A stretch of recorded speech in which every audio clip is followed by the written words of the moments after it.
Humanity was going on with their regular day until monsters started pouring out of gates that appeared without warning, ultimately throwing the world into chaos. However, some awakened abilities thanks to the power of an unknown system, and they were known as hunters, who inevitably saved the world. By conquering these gates, the hunters grew in strength, rising from 1-star to a 7-star rank. Surprisingly, there are 7 hunters who reached the 9-star rank through the grace of the constellations and established the 7 great families that ruled the world. However, our MC, Chinen Ryoga, was an anomaly who became the first human in history to reach a 9-star rank without the grace of a constellation.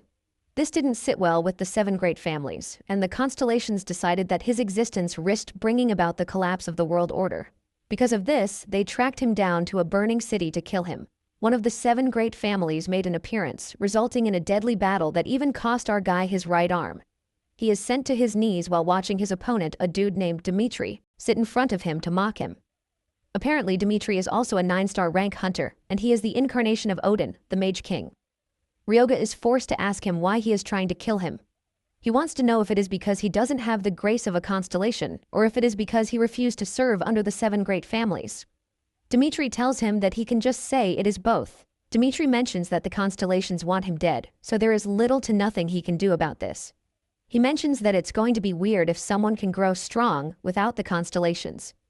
Dimitri mentions that Ryoga is an undying king who possesses power rivaling the 7 great families and the grace of the constellations all by himself, which makes him a threat. In addition to this, Dimitri says the 7 great families already have their hands full just keeping each other in check. Dimitri tells Ryoga that he has defiled the natural order because he is a necromancer, and by manipulating the dead, he has trampled upon the world's stability. He mentions that in a battle between 9 stars, the power of the constellations basically decides the victor, but because he chose a foul power, the constellations have forsaken him. Dimitri tells Ryoga that this is basically the difference between them, but Ryoga berates him, telling him that he can talk really big when he is hiding behind Odin's power. Ryoga then tells Dimitri that he has been conversing with him because he was stalling him, and he is about to show him what he can do. Ryoga then unleashes an overwhelming aura to regenerate the dead bones in the area, raising all of them as undead. Dimitri mocks him, saying he never knew he still had this much power inside him, and because of this, he is going to use his strongest magic against him too. Dimitri doesn't even move from where he is as he conjures a really powerful technique, shocking Ryoga. He realizes that Dimitri is about to use the Eye of Odin, and without a doubt, he knows that his ultimate technique doesn't stand a chance against Dimitri's power. Ryoga watches as a powerful blast of magic travels toward him, but instead of wearing a scary face, he smiles because he has something that he wants to try.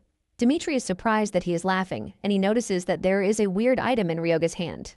It turns out that it is an artifact that is capable of interfering with time, and it is called Kronos' Pocket. The item detects the power of a constellation, and as Ryoga raises the artifact, the blast hits it, ultimately inhabiting the artifact, fulfilling the activation requirements. This immediately activates a process of regression. Apparently, the activation requirements for Kronos' Pocket Watch are for the player to be a 9-star rank, and to inject the watch with the power of a constellation. Since Ryoga doesn't have his own constellation's power, he figures out that he will just have to borrow Dimitri's own. Dimitri watches in horror, asking Ryoga what he has done. Ryoga teases him, telling him that the power of Odin that he is proud of, he is going to be taking it. Ryoga flips him off, telling him that he is going to crush him and the 7 great families the next time that they meet. Just then, a bright light hits the field before everything goes blank. Soon afterward, Ryoga wakes up in his room, and he realizes that he is back in the house he used to live in. Ryoga is pissed that Dimitri tried to kill him for a trash reason, and he can't wait to get back at him. It turns out that the artifact is now broken because 2 cannot exist within a single dimension, and time cannot be rewound again from the current divergence point. Ryoga is glad that the artifact activated even without the power of the constellation that he contracted with. Apparently, he returned to 23 years ago, which was shortly after he left the orphanage, and it was the same day the system suddenly appeared. Just like back then, the system appears in front of Ryoga, telling him to choose a class suited to him, but the system urges him to keep his innate traits and talents in mind. As for his innate trait, it is known as a clear mind, which provides resistance to all mental attacks. As for his class, he has the option to choose between being a martial artist, a mage, or a priest. Ryoga is not surprised by this because he knows that it is only basic classes that will be available at his current level. Before regression, he actually chose the mage class, but he decided not to rush this time around. However, this time, Ryoga is determined to get even stronger and make sure he survives until the very end. He also plans to make use of the information he gained when he was a 9-star hunter. Ryoga immediately heads to the Natsuhabara hunter market, and the attendant is still pitching the materials they have to him when Ryoga cuts in, telling him that he wants the Ring of Dark Gloom. The attendant is shocked to hear this because this item is a cursed one, but Ryoga assures her that he is aware of it, and all he wants to know is how much the item costs. The attendant then tells him that they won't be responsible for any losses incurred after the purchase if he still wants to buy it. Ryoga understands why the attendant is acting this way because no one in their right mind would pay 2 million for a ring that applies every debuff imaginable. Just to buy the ring has exhausted half of his life savings. Before wearing the ring, the system tells him that equipping it will cause the wearer to be consumed by mental curses. Unknown to everyone, the ring actually has a secret because the one who overcomes the curse within the ring will be granted the knowledge and power of necromancy. Upon wearing the ring, Ryoga finds himself in a dark realm, and he is surprised that the curse he is supposed to overcome is Dimitri. Dimitri boastfully tells Ryoga that he has no chance against him without the power of a constellation because it is pretty obvious that he can't be damaged without a constellation's grace. He mocks Ryoga, telling him that he is a necromancer who has been forsaken by the constellations, and even though he returned to the past, there is no way he is going to defeat him.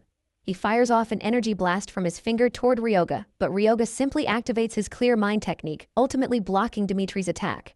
With this, Ryoga is able to clear the trial of the Ring of Dark Gloom, and Ryoga awakens the necromancer power residing within the ring. It turns out that the only way to break the curse of the ring is not to resist, and because Ryoga knows this, he was able to become the world's first necromancer. Since he can't stand against the 7 great families without the grace of a constellation, he decides that he is just going to create a constellation that chooses him. And this is the necromancer. Since he has cleared the trial, Ryoga now has one more option among the classes to choose from, which is the necromancer class. This is a class that uses corpses or souls as a medium for power. As a first-class bonus, he is going to gain the Guide of Death trait. This is a trait that reduces spiritual power consumption by 20% when activating or maintaining summoning magic. Ryoga is pleased by this, and he figures out that he has just 2 skills at the moment, which are Raise the Undead, an E-rank skill, and Bone Control, which is also E-rank. As for the Raise the Undead skill, he is able to turn a corpse into an undead without a soul. The Bone Control, on the other hand, gives him what it takes to infuse magic into bones to control them freely. Thanks to the fact that he went back in time, his rank also reset back to the beginning. And even though all the necromancer knowledge in the ring is in his head, he can't use the skills yet. Ryoga figures out that he can't go against the system's level and star rank rules. By following the system, he can reach up to the 7th star, but he can't reach the 9th star, which is the realm of transcendence, by normal means. Ryoga realizes that becoming a necromancer early on isn't enough, and if he wants a chance to defeat Dimitri, he needs a guardian star. Talking about the guardian star, this is a constellation that gives protection to the hunter. Soon afterward, Ryoga packs his bags and heads to the Temple of Kronos, which is an ancient constellation that lost its light after being defeated by Zeus and the Olympian gods. Upon arriving at the temple, Ryoga whips out the broken artifact and smashes it on the altar. This immediately changes the whole scenario, and Ryoga finds himself in the realm of the fallen king of Titans, Kronos. Kronos angrily demands to know who has come to disturb his peace, but Ryoga simply offers his greetings to the dude. Kronos moves closer to Ryoga and notices the artifact in his hands. He immediately asks him if he rewinds time, and Ryoga confirms this. Kronos is impressed when he hears this, saying it is no small feat, but he wants to know why Ryoga woke him. Kronos is Poseidon's father, and he is the god who swallowed his children after hearing the prophecy of the Titans' downfall. However, he was stripped of everything by Olympus and left to be forgotten. Ryoga is confident that he will still hold his beef against Olympus. When Ryoga finally answers Kronos' question, he asks him if he wants revenge. Kronos is stunned by the question, and he asks Ryoga what he means by this. Ryoga simply answers, telling Kronos that he will be able to get his revenge if he becomes his guardian star. Kronos is pissed when he hears this, asking Ryoga if he thinks a mere human like himself can interfere in his vengeance. He asks him if he thinks someone like him can bring down Olympus. Kronos stretches his hand toward Ryoga in anger, but Ryoga quickly speaks up, revealing that he got to the 9th star without any constellation's help, and Zeus is one of the gods he wants to take revenge on. It turns out that Ryoga is looking to take down all 7 great houses, not just the Romanovs alone. Ryoga tells Kronos that if they beat the great families, Olympus would lose its hold on Earth, which would signal the start of his revenge. Kronos tells Ryoga that he is talking about revenge, but what he just mentioned is nothing but a small goal. Kronos tells him that he might be strong enough to activate his clock, but he lets him know that someone chosen by the constellations cannot walk the path of a necromancer. Kronos straight up tells Ryoga that he cannot align with something that defies providence because their natures are completely different. Ryoga agrees that this might be true for the god of time, but it is a different thing for the god of harvest. Apparently, constellations form contracts based on compatibility with one's origin and nature, not strength. Basically, Kronos is the god of harvest and time, and the scythe is a symbol of harvest, which is also the symbol of death. Harvest and death both represent cycles, death, and rebirth, which means they defy natural order. Kronos is pissed when he hears this, and he yells at Ryoga, asking him why he would dare link him with death. Kronos urges Ryoga not to get ahead of himself, but Ryoga tells him to push his pride aside. Ryoga asks him if he wants to live without power or name, while telling him that he is free to remain a stubborn old fart if he wants to continue being under Olympus forever. Ryoga tells him that he came there because he thought he would choose revenge even if it meant changing himself. Ryoga urges Kronos to join him so that they can reclaim their power to crush Olympus. Deep down, Ryoga knows that the only chance he has is for Kronos to join him, and he can't afford to lose this chance. Kronos then smiles, telling Ryoga that he hasn't forgotten about his revenge, but he would have to prove that he can become the force behind it. He asks Ryoga if he is aware that reversing his nature would bring immense pain, but he urges him to endure it, assuring him that he is going to become his guardian star if he can. Ryoga is shocked that Kronos is not even wasting time, and before Ryoga knows it, Kronos stretches his hand toward him to appoint him as his saint. Ryoga is confused by what he means by saint, but before he even gets the chance to think about it, Kronos' power rushes into him. Apparently, a saint receives divine power as a constellation's representative, and because he already has a dark element of a necromancer, Ryoga feels the two forces clashing inside him. Ryoga is strained by this, but he knows that he is going to lose his only chance to get a guardian star if he passes out. Ryoga crashes to his knees but refuses to give up because he has to endure it. Soon afterward, Ryoga returns to Japan with a smile on his face because he managed to contract with Kronos. Kronos now resides within his mental space, and he is surprised to see just how much the world has changed. Ryoga is frustrated by just how much he talks, since Kronos presently has no followers, no power, and no divine protection. Kronos might have returned as a constellation, but he's been forced into the role of a grim reaper because of the scythe. Ryoga figures out that it is left to him to build everything from scratch so that Kronos can regain his power. Kronos admits that he is excited because it's been so long, and he urges Ryoga to spread his name far and wide since he is now a saint. Basically, a saint is the highest ranking class in the priest line, and Ryoga cannot believe that Kronos basically turned a necromancer into a priest. Ryoga has also obtained a skill, Saint of the White Knight. This is a holy spell that takes away every penalty when using necromancer skills. Additionally, he has the Life Drain, which is a holy spell that absorbs the target's life force and can be used for physical enhancement or healing element. It is basically holy power that has been tainted with death. While priests use holy power that is granted by the gods, necromancers use spiritual energy, and this is Ryoga's first time hearing that one can use them together. Ryoga tells Kronos that using necromancer summons and saint holy skills at the same time is basically a cheat. Kronos then tells Ryoga that he is not just a guardian star because he didn't just choose him as his proxy. It then dawns on Ryoga that it was all planned from the start, and Kronos laughs out loud, saying he was once the God King. Ryoga smiles, saying he might just head to the ancient garden because it is the perfect place to test his new power. Talking about gates, they are a doorway to another dimension, and they are classified as flow, which disappears once the boss and core are defeated. There is also the fixed, which exists permanently, and as for the ancient garden, it is a fixed entry. The requirement is 1 star, and it is a medium-sized gate. Since the ancient garden is a fixed type and has a 1-star entry limit, it makes it easy for rookie hunters to enter. Upon arriving at the gate's entrance, Ryoga notices that the other hunters there are searching for a party. Even though he used to do something like this, it never ended up being a decent team. Suddenly, Ryoga is approached by a party who wants to know if he is interested in joining them. Ryoga simply turns down the dude, telling him that he is fine. The dude is embarrassed by this, and he asked Ryoga if he will be fine alone because it appears that he is a new hunter. The dude's team members tell him not to worry about Ryoga because he was the one who turned down their offer to form a party. Ryoga, on the other hand, is more than happy to be alone because he is going to test out his new skills. Upon entering the ancient garden, Ryoga notices that the environment is quiet, and he knows that the usual pattern is for something to jump out at him. He hasn't finished saying this when a goblin lunges toward him from behind.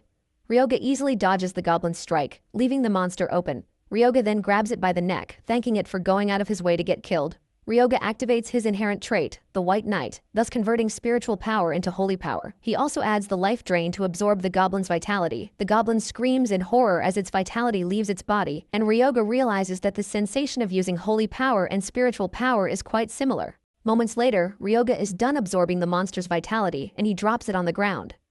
Just then, Ryoga realizes that his stats have increased, and he is surprised that by draining monsters, he gets to increase his stats. From his calculations, he realizes that by killing 25 goblins, he would have gained 1 level. As usual, Kronos shows up asking Ryoga if he likes his new power. And Ryoga cannot help but admit that it is incredible. Since he now has a goblin body lying around, Ryoga decides to try out his power to raise the undead.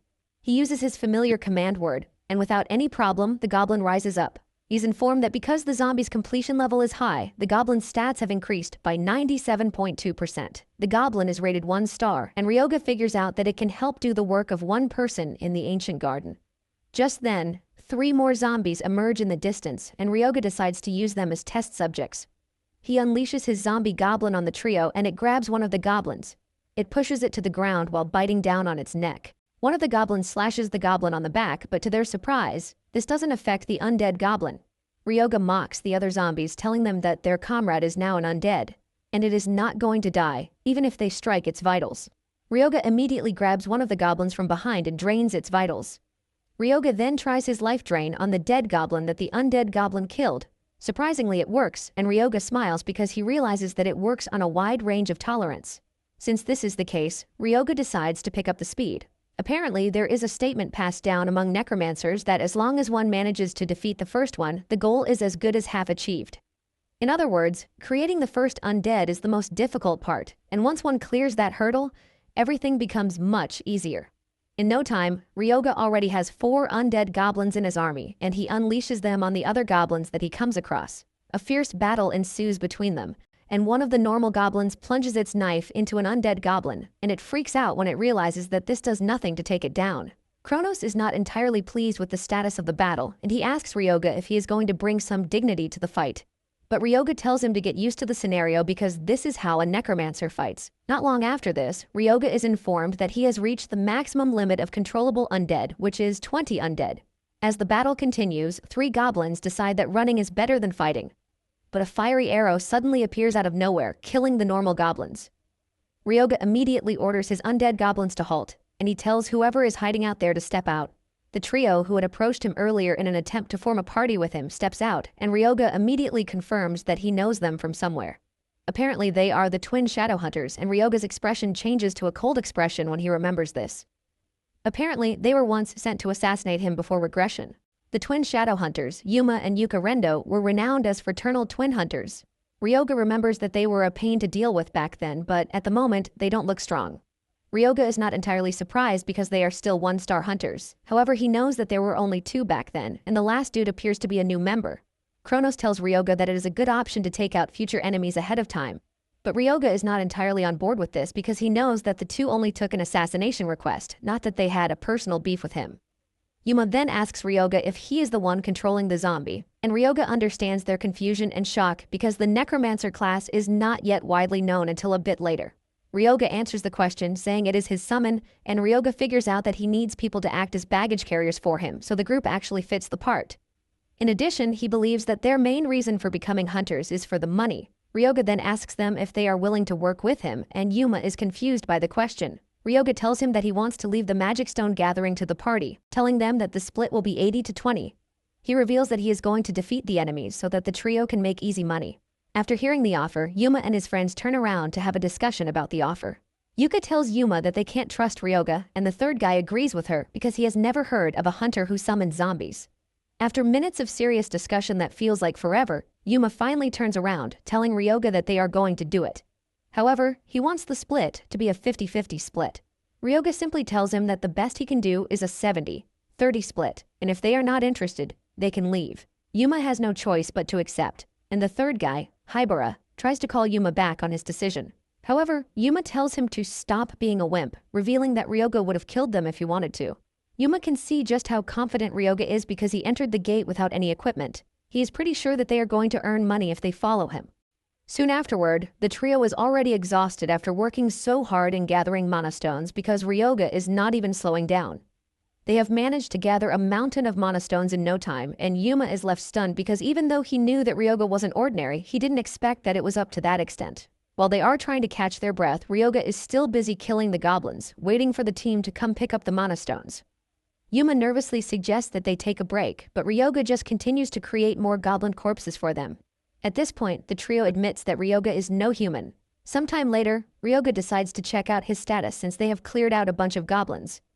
Ryoga is blown away when he realizes that his total stats went up by 212 points in just 3 hours of monster subjugation.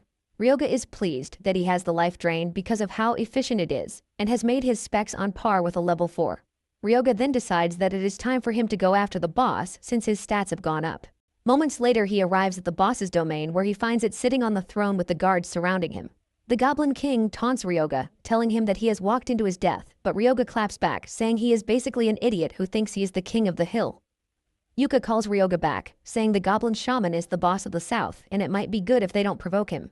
The Goblin King then orders his soldiers to go after Ryoga to make him kneel before him. At the same time, Ryoga unleashes his undead goblins, and a fierce battle ensues between them.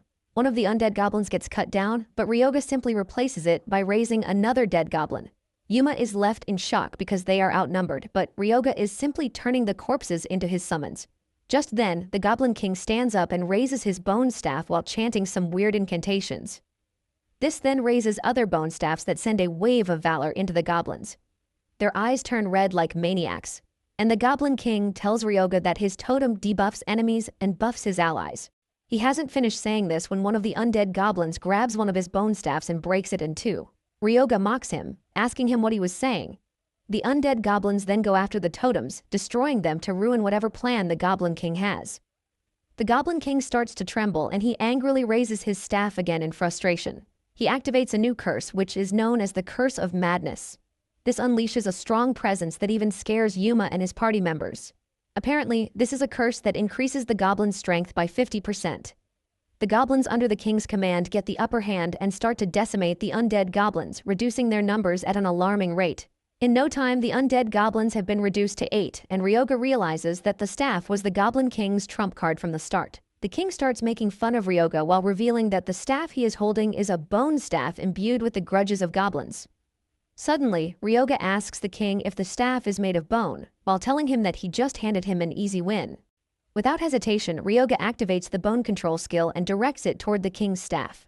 The king struggles with the bone until it flies off his hand and goes to Ryoga, which immediately disrupts the Curse of Madness skill that was active. To make it worse, the goblins suffer a recoil, which decreases their stats by 30%. The Goblin King watches in horror while Ryoga smiles at him, telling him to try to use his annoying curse again. Since the king wants his staff back, Ryoga decides to give it to him, but in the worst way. He sends the staff in his way like a projectile, and it pierces the goblin's neck, causing it to die. Ryoga drains its vitality and he is surprised to see that it is giving him more stats than regular goblins because he was their king. Just before he drains all the blood from the goblin, Ryoga rushes forward to take some of the blood into a bottle, and he turns to Yuma and his crew, telling them that he is going to leave the cleanup to them. Yuma and his gang cannot believe that they have to deal with an enormous number of goblin corpses. Later on, the team steps out of the gate, and the hunters waiting outside are left in shock by how many mana stones the group came out with. Ryoga commends them for their good work and asks them if they are going to take the mana stones to the shop in Natsuhabara, but Yuma tells him that they are going to handle it themselves to make sure that they get a fair price if Ryoga is willing to leave it to them. Ryoga teases them, asking if they just expect him to trust them like that. And when he realizes that the trio is already feeling bad, he quickly tells them that he was just messing with them. Ryoga then asks how much they think it is going to be if they sell everything, and Yuma says it might average around 6 million. Ryoga pulls the Goblin King staff out of the loot, and Yuma says it is going to be worth very little. Ryoga asks him why, and Yuma reveals that there are restrictions and the options are not that enticing. Apparently, the staff can only be equipped by priests, and equipping it grants immense spiritual power. However, it erodes the wearer's mind. It adds to the spiritual power, but at the same time, only a priest can equip it. Since this is the case, Ryoga decides to take it, and he tells the group that they can deduct it from his share, but Yuma refuses. He tells Ryoga that they wouldn't have been able to obtain it without him, so they are just going to settle the accounts as if the staff never existed. Yuma asks his colleagues if they are fine with this, and they say yes. Deep down, Ryoga is pleased by this because this is exactly what he likes about the team. Ryoga excitedly walks away, suggesting that they meet the next day again. The following day, the story was the same as the day before, and even worse. Yuma crashes to the ground in exhaustion, saying he doesn't even know if he can go one full day because his bag is already full. Ryoga is not ready to push them, and he tells the group that they are free to head out first. After they are gone, Kronos asks Ryoga why he lets the group leave on purpose. Ryoga is surprised that Kronos could sense that he intentionally let them go. Ryoga mentions that he doesn't want anyone watching his next move, and he heads to the north side of the garden. Ryoga soon comes across a bunch of frog monsters, and a fierce battle ensues between his undead goblins and the frogs. However, the frogmen appear to be more sturdy than the goblins as they reduce the goblins' numbers. Ryoga is not entirely surprised by this because the frogmen have higher stats. Ryoga then unleashes the bone staff while activating a skill, Oil Shower. This is a skill that decreases the power of physical penetration damage when attached. The bone sticks into the frogman's body and it angrily releases poisonous liquid from its mouth. Ryoga manages to dodge the strike before letting the staff loose like a missile. However, Ryoga soon realizes that consumption is too high, since he is moving the staff and creating undead at the same time. Nonetheless, Ryoga keeps going as he raises dead frogmen under his wings. Not long after this, Ryoga is informed by the system that he has leveled up to level 6. Ryoga smiles because he believes that at this rate he will be back to his pre-regression state in no time, and he can't wait to go after Dimitri. Moments later, Ryoga heads to what appears to be a ruin with a frogman's heart in his hands. Kronos asks him what he intends to do with this, and Ryoga just tells him to keep quiet because he would like to concentrate. He mentions that something spectacular is going to happen by the time he drops the blood of a goblin shaman onto a frogman's heart. The moment he does, it gives off a weird aura, and Ryoga reveals that he can use this to reach the hidden area that wouldn't be discovered for several years. The system then tells him that he has uncovered the hidden secret of the ancient garden, and he is being transported to the ancient trial grounds. Moments later, Ryoga finds himself in an arena, and the system informs him that he has entered the ancient trial grounds. Apparently, he found this before the regression, and because it was a 2-star rank back then, he couldn't enter. Suddenly, a beam of light appears in front of him, and a monster gradually emerges from it. The system informs him that the trial has a participant limit of 1 person, and he is expected to prove his courage and potential in the trial grounds. Surprisingly, the monster he is going to be fighting is a Dragonian, and he is expected to survive for 10 minutes to be awarded a reward. In the past, it was the constellations that commissioned the Dragon Legion to create the ancient trial grounds in an attempt to select capable hunters. When Kronos sees the monster Ryoga is about to fight, he teases him, telling him that he is not even going to last 10 seconds. Kronos smiles, saying it is time for him to start looking for a new saint, but deep down Ryoga knows that it won't come to that. Even though his opponent is from the dragon race, it has been weakened to match a 1-star. At the same time, Ryoga doesn't think it is going to be a walk in the park.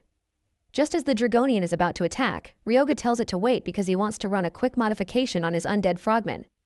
Ryoga is banking on the fact that bad guys usually wait while the main character transforms. Ryoga then changes the poison constitution of the frogmen from corpse poison to plague blood. This ultimately transforms them into plague zombies, and Kronos is surprised that the dude is undergoing an impromptu modification. Ryoga boasts about how he was a 9-star necromancer before he regressed, and he tells the Dragonian that it can finally attack him because he is done. The Dragonian dashes toward him, but the frogmen meet it halfway. They lunge toward it and grab it on every corner of its body while biting on it. By doing this, they release poison acid into its body, and the Dragonian doesn't waste time before throwing off the frogmen. However, they have dumped a ton of poison into its system, and Ryoga reveals that he actually converted all the strength stats of the frogmen, which had doubled, into poison. Even though their strength and agility have dropped really badly, their poison has become really potent. Just then, the Dragonian slams its foot on the ground, releasing a massive shockwave that sends the frogmen crashing to the ground. Ryoga is impressed that Dragonian is able to withstand the acid poison, and he quickly activates the staff's defense as the Dragonian charges toward him. The Dragonian swings at him, but the shield around his body blocks the attack. However, Ryoga can feel just how strong the Dragonian is, even though its strength has been halved thanks to the poison. The Dragonian prepares for another attack, and this time, Ryoga activates the bone control skill that pierces the monster's hand. It screams in pain, forcing it to come to a halt, while the frogmen leap toward it. The frogmen start to bite down on its body, releasing a massive dose of poison into its bloodstream. Even though it is already weak, the Dragonian still tries to fight off the frogmen. Ryoga is impressed by his final struggles, but he knows that it has reached the end of the line already. Just as predicted, the Dragonian crashes to its knees, and Ryoga pulls out the bone staff that was lodged in its hand. With the Dragonian unable to move, Ryoga walks up to it and starts to drain its vitality. In the end, Ryoga was able to clear the ancient grounds, and Kronos was impressed that Ryoga could overwhelm a Dragonian with a crude swarm of undead. Ryoga then reminds Kronos that he already said he wasn't going to die. Just then the system tells him that the crest of endurance has been engraved. This is an item that reduces delay time upon taking damage by 40%, increases mana alignment speed by 20%, reduces stagger when taking damage while improving concentration. And unlike Constellation Blessings or support magic, it is a permanent buff. It is basically a supreme grade crest, and Ryoga smiles because he just got something really nice. At the same time, he is interested in the Dragonian corpse and Kronos asks him what he plans to do with the monster's corpse. Ryoga stores the corpse, saying he is not going to waste it because he plans to make an undead that is even stronger. However, to do this, he is going to need alchemy tools, and he wonders if the alchemy guy he knew around that time has opened his workshop yet. After leaving the dungeon, he heads to the Saitama Prefecture, and he is surprised that nothing has changed, even from before his regression. Upon arriving at the front of the building, a huge explosion hits from inside the workshop. But Ryoga is not surprised because he already knows the kind of person he is coming to meet. The dude then opens the workshop door to let air in, and Ryoga smiles at him, telling him that he has finally found him. Apparently, this alchemist is the one who established the world's first formula for mass-produced mid-grade potions. He also made a name for himself as Japan's #1 alchemist. His name is Shintani Renya, and he is known as the Great Alchemist. Ryoga walks up to the dude and introduces himself while asking if he has a minute to spare. Renya replies that he doesn't mind, but he would like to know who Ryoga is because he is currently in front of his personal laboratory. Ryoga tells him that he is there because he would like to use his alchemy equipment, and this sends some level of repulsion down his body. Ryoga tells the dude not to be entirely dissatisfied because he is simply borrowing them, which would end in a win-win situation. Ryoga tells Renya that he is currently working on mid-grade health potions, and Renya is shocked when he hears this, asking Ryoga how he knows about it. Ryoga simply walks into his lab, telling him that he is going to help him to stabilize a potion that is unstable. Moments later, Ryoga delivers his promise, and Renya is totally blown away by this. Ryoga understands why he is acting so surprised, and this is because Renya would only discover this years later. Ryoga then suggests that he give it a try, and he cuts himself with a blade. Ryoga then pours the potion on it, and to Renya's surprise, the wound immediately heals like it was never there. Renya is blown away, and he tries to collect the potion from Ryoga, but Ryoga refuses. Seeing how desperate he is, Ryoga asks him if he is curious about the formula. Renya admits that he is, and Ryoga suggests